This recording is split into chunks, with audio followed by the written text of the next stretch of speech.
Hey everyone, so in this video we're going to cover the basics again of animation cancelling, but we're also going to go into transitional between awakened and pre-awakened. We're going to look at the interactions for violation and also the interactions for Grim Reapers. This is going to be a complete update, although we are going to cover some things that I did cover in my past video.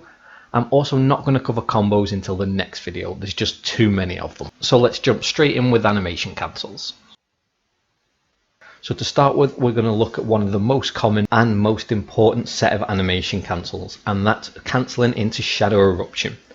So if you use either Nightcrow backwards or laterally, so left or right, you can immediately cast shadow eruption, completely removing the wind up animation from this. Similarly to using Nightcrow, you can also follow up a low kick with shadow eruption. This is the basis of a lot of the kick air combos, so being familiar with the low kick into shadow eruption cancel is something you definitely need to know about. And the third but less commonly used way of cancelling shadow eruption is flow of darkness left or right for the evasion buff, followed by the immediate shadow eruption. So those are the three eruption combinations that you're going to use most often. Okay, so next up is Dream of Doom. Now Dream of Doom can be cancelled, at least the casting animation, with Imminent Doom by pressing the right bumper. However, Dream of Doom comes with backwards momentum. Your character will do a little pirouette and spin backwards. You can cancel this by following up immediately with Nightcrow, and you can also do this with Rushing Crow. Now using Rushing Crow is going to put you into your awakened stance with your scythe, so be mindful of this. However, it's going to be your main gap closer after CC.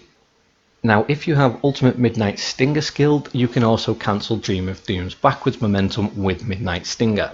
The only problem with this is that Midnight Stinger, if used too soon, will actually cancel the full Dream of Doom, and as a result you'll use your Dream of Doom, put it on cooldown and not be able to follow up. So I personally avoid using Midnight Stinger where I can. Simple, we can get an instant Bloody Calamity for the heal, and we can use that by Nightcrowing left or right during Amulet.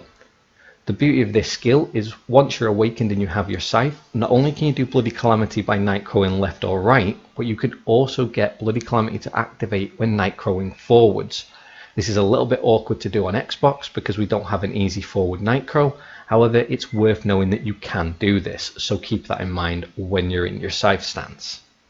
Okay, so there are three main ways to make the transition between awakening and pre-awakening. The first is the Y button. By pressing the Y button, this is going to switch you to Scythe from Amulet and back to Amulet from Scythe. This is the very basic and simple way of switching between your awakened and pre-awakened state.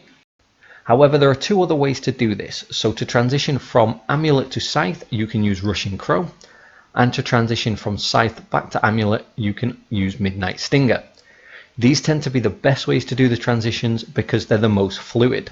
However, that doesn't mean that the Y button is completely obsolete. Certain skills will actually let you Y switch into either your awakened or pre-awakened stance mid-animation. So two of these are Shadow Eruption and Violation. So let's take a look at the Shadow Eruption, immediately pressing Y and switching into the awakened stance. What you're going to see next is doing exactly the same, but then also switching back following Violation. This allows me to Shadow Eruption into a Violation and immediately back into Amulet, which is perfect for mobility and moving around.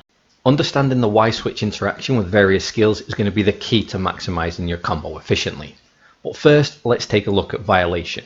So Violation is the signature move for Sorceress. This is our spin to win that provides CC and incredible amounts of damage. It also has some very interesting interactions.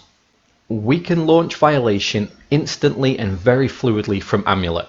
However, this is dictated by which Y switch animation we get. Certain Y switch animations will cause a delay and not allow us to use Violation immediately after.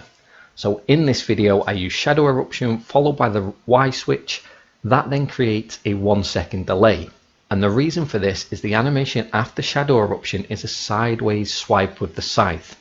The animation we're looking for is the uppercut. If we don't have the uppercut, then the skill won't flow fluidly.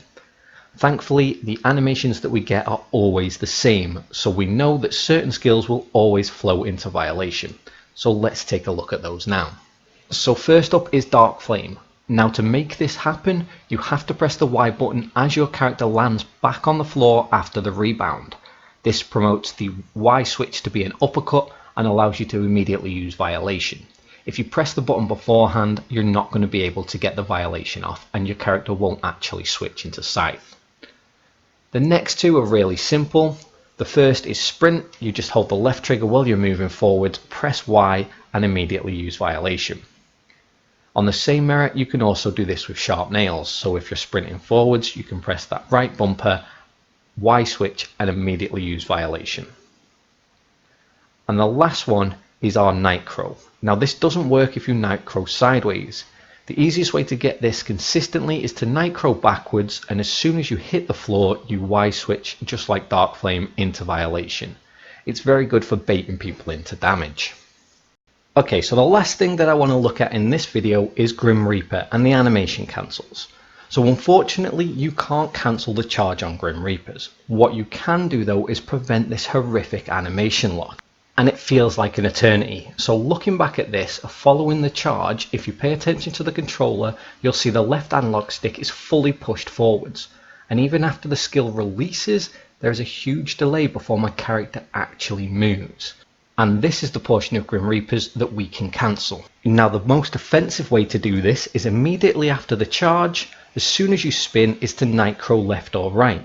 Completely let go of your controller at this point. Provided you don't move throughout this whole spin animation, you have frontal guard, and that's the key to being defensive with Grim Reaper. Offensively, there are two cancels that I tend to use, first of which is the left bumper button. Providing you've got enough shards, this is also going to give you the AP buff, and the great thing about this is I tend to do Grim Reaper's Judgment into the left bumper, followed by a transition back with either Rushing Crow or the Y switch into violation. A less cumbersome one, and if I've already got the buff up though, is to just use Soul Harvest. So immediately after the Grim Reaper's Judgment, I'll press A for Soul Harvest into violation.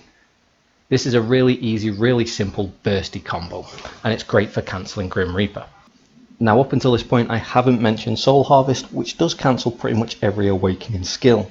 That being said, more often than not there are better options for your cancels. You can play around with Soul Harvest and see if it works for you, and by all means you might find it a lot more comfortable and easier to use on the console. But that's the end of the video guys. Now as I said at the start, I wasn't going to cover combos purely because of the vast majority of different combinations you can now pull off on Sorceress. We literally have tons of possibilities. In one of my future videos I'm going to cover some PvP content where I break down which combo I'm using and why I'm using it in a given situation. I think that this will be a lot more beneficial for people than just showing the combinations and showing the skills. I will keep the controller overlay for that video though, so that people can see the buttons that I press.